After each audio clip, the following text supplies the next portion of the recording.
Bonjour à tous et bienvenue sur ma chaîne Clé de Lumière. Je vous présente dans cette vidéo la guidance pour la première quinzaine de septembre pour les signes de terre, Taureau, Vierge, Capricorne. On va regarder quelles sont les énergies qui viennent à vous pour cette période, prévisions, prédictions, conseils. Prenez ce dont vous avez besoin. Et c'est une guidance générale quand même, donc ne prenez que ce qui vibre avec votre situation. Certains éléments que je vais donner ne seront peut-être pas en correspondance avec ce que vous traversez. Donc laissez de côté. Si vous souhaitez une guidance personnalisée avec moi, vous avez mes coordonnées dans le descriptif sous cette vidéo. Donc, pour vous, amis des signes de terre, on peut parler d'un sentiment de trahison ou de devoir être vigilant, notamment pour une histoire qui concerne la famille. La famille, le foyer, les enfants, les parents, cousins, enfin bon, bref.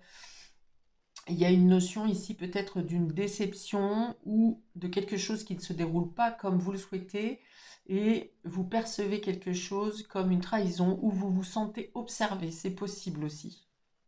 Donc il y a l'idée ici de vous protéger du regard extérieur et d'être vigilant à ce qui peut se passer, aux paroles, aux mots, aux non-dits, aux non-faits peut-être aussi dans votre foyer immédiat, dans votre entourage immédiat ou ce que vous considérez comme la famille.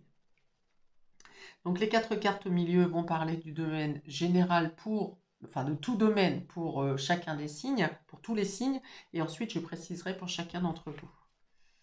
Ok, on a le 1 ici qui parle de la destinée, qui parle de prendre son chemin, une nouvelle voie, d'une opportunité. En tout cas, c'est le destin qui se met en route. Vous aurez peut-être à suivre tout simplement ce qui vient à vous. Alors, vous pouvez être initiateur, hein. Si vous êtes initiateur de quelque chose de nouveau, on vous dit que vous êtes sur la bonne voie, que c'est votre chemin de vie, que ça fait partie de votre mission, de votre route. Pour d'autres, si ce n'est pas vous qui êtes initiateur, les chemins vont s'ouvrir pour vous amener des ouvertures et pour vous mettre sur la direction que vous devez prendre. C'est un peu le karma ici, si vous voulez, hein, votre chemin de vie, hein, la destinée. La destinée s'ouvre.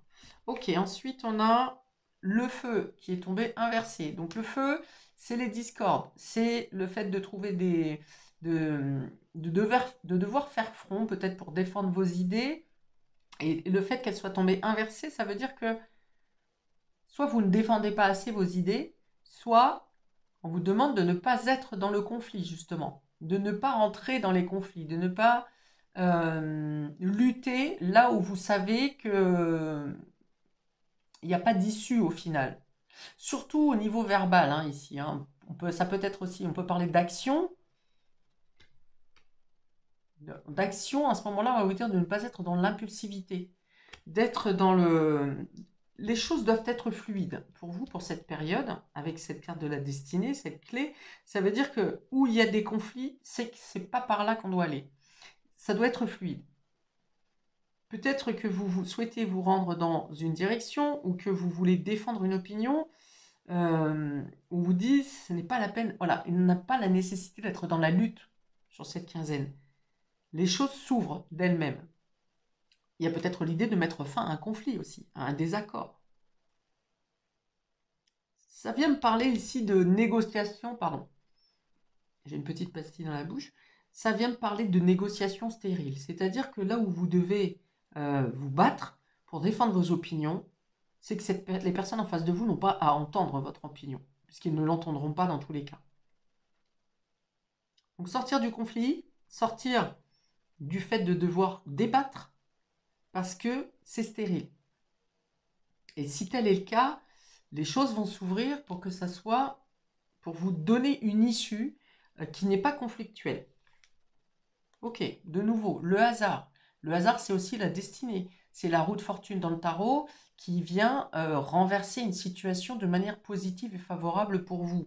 Alors, le hasard qui parle de destin, qui parle de roue de la fortune, de karma et la destinée juste au-dessus, on vous dit vraiment que de toute façon, les choses sont déjà en place et que si vous êtes dans une situation problématique, les choses vont s'ouvrir de manière spontanée, sans que vous ayez vous-même une action à mener. Voilà, vous n'êtes pas forcément initiateur, hein, c'est ce que j'ai dit. Pour autant, les voies s'ouvrent, les opportunités se présentent. Il y a comme un balayage ici de tout ce qui pouvait être bloquant. Que ce soit pour avoir un appui, que ce soit pour avoir une ouverture, que ce soit pour pouvoir engager quelque chose, les négativités sont dégagées ici. Donc même s'il reste des perturbateurs, des personnes qui ne sont pas d'accord avec vous, qui n'acceptent pas vos choix, ou des conflits par exemple au niveau professionnel, dans la famille, puisqu'on a parlé de la famille tout à l'heure, vraiment laissez tomber ça. Ok, on parle d'un départ, vous voyez? Il y a un départ, il y a un nouveau départ, il y a un voyage, il peut y avoir un déplacement, un déménagement. Et c'est quelque chose qui se fait contre l'avis de quelqu'un d'autre qui n'était pas d'accord, hein. Donc dans tous les cas, on a aussi avec cette carte la notion d'être au-dessus des conflits, d'être au-dessus, d'avoir d'autres choses plus importantes et plus élevées à réfléchir et à mener que de rentrer dans un débat stérile qui n'a pas de fond, qui n'a pas de sens. On est sur la carte de la Lune ici, donc la Lune, c'est l'inspiration, c'est l'intuition. Vous saurez peut-être justement exactement quand quelqu'un vient vous titiller ici, vous saurez justement qu'il n'y a pas à rentrer dans le débat, il n'y a pas à rentrer dans le conflit, que vous allez rapidement passer au-dessus de ça, du conflit. Et peut-être même ici que ces deux coques ici qui se font face et qui sont inversées, c'est un conflit qui est extérieur à vous. On vous demande peut-être de prendre parti dans une situation, et là, vraiment, on vous conseille de ne pas rentrer dans cette négociation, hein. Ça concerne deux personnes, et vous n'avez pas à rentrer dans... Enfin, on vous conseille, hein, de ne pas rentrer dans la négociation, de ne pas prendre parti. Vous pouvez conseiller dans le sens à apaiser la situation, mais dans tous les cas, vous serez concentré sur une autre tâche ici. Vous êtes appelé à prendre vraiment une direction d'amélioration, de bien-être. Il y a quelque chose d'important qui se précise pour vous sur cette quinzaine, qui est en lien avec votre mission de vie, avec vos choix, avec vos aspirations, avec votre destinée, le mot est là, pour vous élever. Pour vous élever, on a l'idée de se faire connaître aussi plus loin que votre localisation actuelle. On a de bonnes inspirations ici avec Jupiter. Entre Jupiter et la Lune, il y a l'idée que vous êtes inspiré, que vous êtes guidé.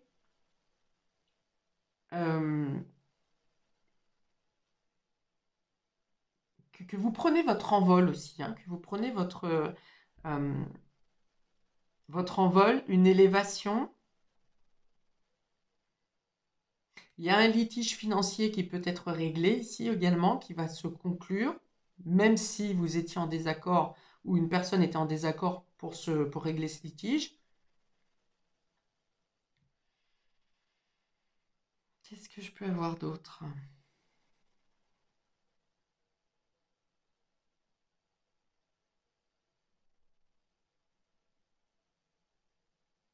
Ok, j'ai pas plus. Pour conclure, les choses se passent de manière fluide et peut-être surprenante dans le bon sens pour vous. Et l'idée, c'est si vous êtes face à quelqu'un qui n'est pas d'accord avec votre point de vue, vous laissez tomber. Vous ne pouvez pas être sur des freins ou sur des blocages sur cette quinzaine.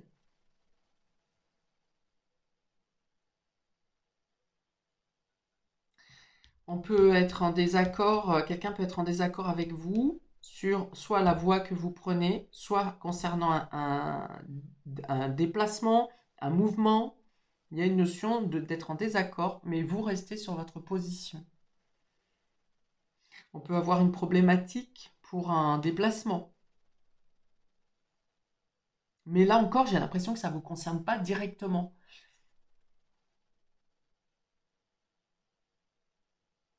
vous, ça ne vous empêche pas d'avancer en tout cas. Ok, précision pour nos amis taureaux. On a les honneurs. Les honneurs, donc il y a une réussite, une mise en avant, une victoire. Ici pour vous, vous êtes placé en pole position, vous êtes reconnu, vous êtes le roi, hein, c'est le cas du king hein, ici avec la couronne, donc vous démarquez, voilà, vous vous démarquez avec les honneurs. Il y a une notion peut-être de gagner un grade, un galon également pour vous ici. On a la carte du soleil, hein, donc des vérités qui sont annoncées, une reconnaissance qui est enfin qui vous place sur un piédestal. Et du coup, vous avez la carte du cancer avec. Donc, le cancer représente la famille, le foyer, vos racines, là d'où vous venez. C'est aussi la mémoire, le passé, les souvenirs, l'intuition, parce que c'est sous l'égide de la lune, hein, le cancer. Donc il peut y avoir une reconnaissance au niveau familial. Il peut y avoir une reconnaissance, une compréhension, une meilleure compréhension de votre intuition, une fluidité dans votre intuition qui vous permet justement de vous placer exactement à l'endroit qui peut vous mettre à l'honneur, qui vous met à l'honneur dans tous les cas. Il y a une reconnaissance en tant que dans un rôle maternel. On a la lune et le soleil. J'ai l'impression que pour certains d'entre vous, vous sortez de l'ombre dans une situation que vous avez menée de manière discrète, secrète, un peu dans la dévotion également. Et il y a une mise en lumière de ce que vous avez effectué. Ouais, il y a vraiment l'idée de passer de l'ombre à la lumière ici. Alors, de l'ombre à la lumière, je vois plutôt à comment un plateau de théâtre, je ne sais pas si ça s'appelle comme ça, où vous aviez un rôle important derrière le rideau et que vous passez devant le rideau. C'est l'image qu'on me donne. Ok. Ok. Donc, il y a reconnaissance ici pour vous, mise en lumière, mise en avant. Peut-être aussi au niveau de vos racines, de votre affiliation. Euh, on parle d'officialisation pour certains d'entre vous. Est-ce qu'on peut avoir aussi, par exemple, l'acceptation dans une famille autre que la vôtre? C'est-à-dire, par exemple, vous êtes en couple avec une personne, vous n'avez pas encore été présenté à cette famille, et il y a à l'autre famille, donc de votre moitié, et il y a l'idée d'ici d'être reçu ben, comme un roi un peu, hein, comme une évidence dans la famille de votre moitié. Ok, pour nos amis vierges, bon anniversaire aux vierges de septembre. On a la passion, ici on est sous l'égide de Vénus, donc vous agissez de manière passionnée, vous êtes totalement englobé par ce que vous faites sur cette quinzaine, justement peut-être parce que vous êtes aligné maintenant sur votre mission de vie et que vous dévorez tout ce que vous découvrez sur cette quinzaine. On peut avoir une passion amoureuse aussi qui est là, le fait de se sentir euh, charmé, de se sentir aimé. Euh, Avec la passion, on a une notion de feu, hein, généralement, avec les cartes de Béline. La passion représentée avec un cœur qui s'enflamme, ou deux cœurs qui s'enflamment même, je crois. Et donc, il y a une notion d'être dynamique, d'avoir l'envie de faire, vous voyez, d'être motivé, d'être passionné donc, par ce qu'on fait.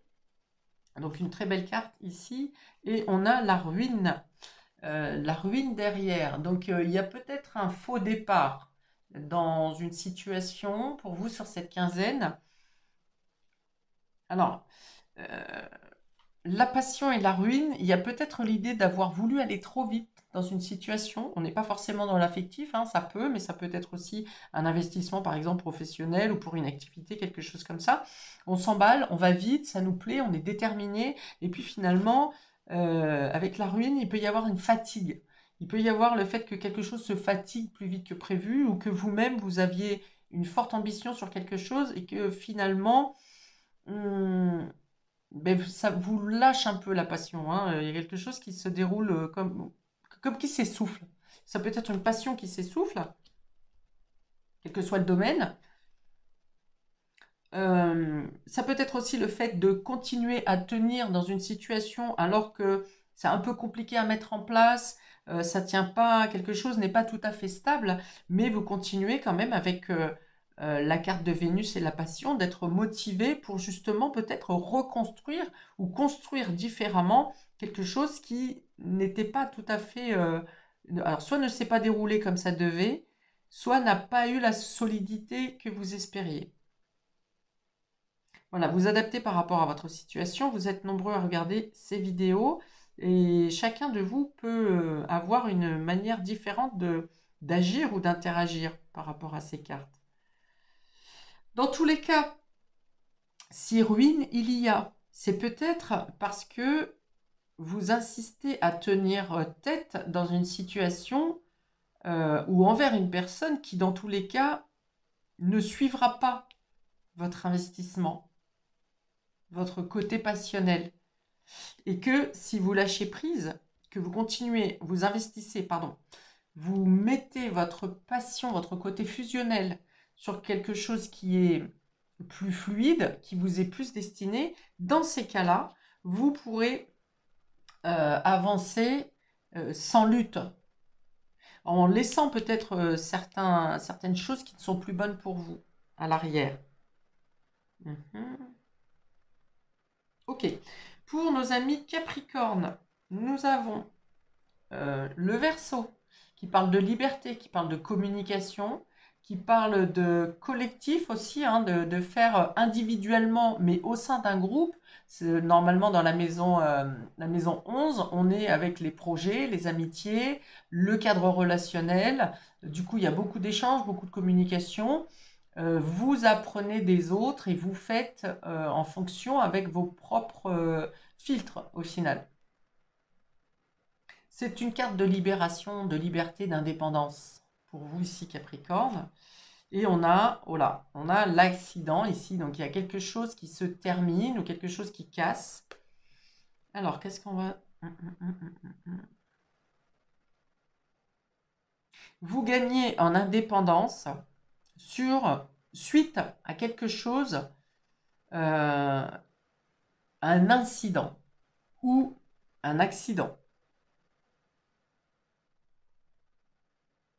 Alors, on peut parler d'ici d'avoir la voie cassée, hein, ou la voie éraillée. Qu'est-ce que je peux avoir d'autre ici? On parle d'un dédommagement justement sur un litige ou quelque chose qui a été un litige par rapport au véhicule, par exemple, hein, c'est possible. On parle d'un dédommagement à la hauteur de vos attentes. Qu'est-ce qu'on a d'autre? Alors, l'air, la réflexion, la communication. Ok, on vous dit ici de garder votre indépendance pour ne pas suivre une situation. Je pense qu'on est sur les coques inversées ici, le feu. Alors, de ne pas mettre d'huile sur le feu et de ne pas suivre une situation, une proposition qui pourrait vous mettre en difficulté. C'est vraiment la notion de garder son indépendance par rapport à des influences négatives ou à des propositions qui ne sont pas bonnes pour vous. On peut avoir une notion d'une mauvaise interprétation avec une communication, quelqu'un en communication à distance. Quelqu'un qui reste braqué sur ses positions. Une complication justement de se comprendre dans la communication. Et ici, alors, on vous conseille de garder votre point de vue, votre identité, Et effectivement que peut-être une communication à distance peut être rompue parce que chacun reste sur ses positions et que on peut arriver sur une certaine violence verbale ici, hein. Mais vous êtes protégé et on vous dit de défendre votre opinion.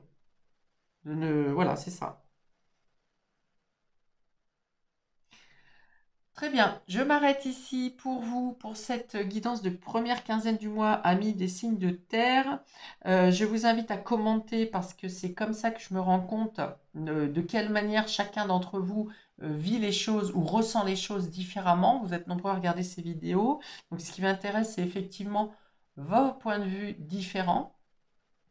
Je vous invite également à liker, partager, à vous abonner pour recevoir mes prochaines vidéos. Je vous souhaite donc une très belle rentrée, une belle période, première période de septembre, et je vous dis à bientôt pour de prochaines vidéos. Ciao!